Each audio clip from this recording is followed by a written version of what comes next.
ایرو ما سردان خارچا سوریا ناونتوی کرد وقتی زانین ارکو بر پرسیارتین سازین موسا تایبت دروشین دما بی قانونی بی مافی لخلق کتی کرن ام بیجین وقت آلیه که دسترادار آلیه جی اف سازین سویلن دوی به ارکی خرابنه جبونا به وقت زانین ما گوت 13 ماه انبار گویا که ریگریه که بی مافیه کی گلک مازن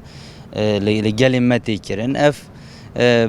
بی مافی ام بیجین هر چقدر نها جالی پارتیه کی ام بیجین قاشو خو بناو کردی بناو دکه پیکتینه لی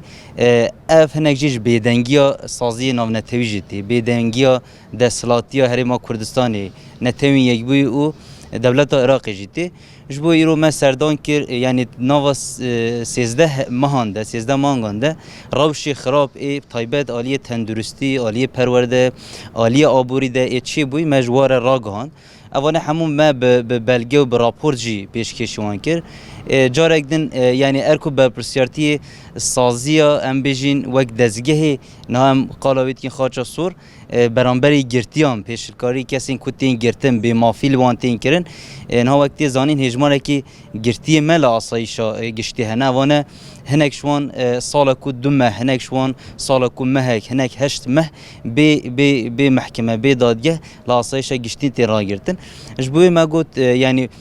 جبوان مجارانه او جل بو ارکا خودی در بکوین ام بیجین تشتی کو وکی کار و چالکی برنامه وان هیش بو قامپید و پیواجود هذا بکنه یعنی پرانی واجی بله یعنی واجی وقت برسوی وان واجی داد یار که یعنی چالکی و خبات ما حتی آسته که سنوره که ما هی امجی همون تشتی نکارنه بکن فقط وقت ارکو بر پرسیارتی ما برنامه هی امی همو دروجه و خود هلیم به طایبت مسئله انبارگو به مافیا الواتی کرن ام بجین او کیسین کو د 13 ماهانده چی بوی امی بگین روجه و خو وش بو گرتی آجی هولدانه کی بکن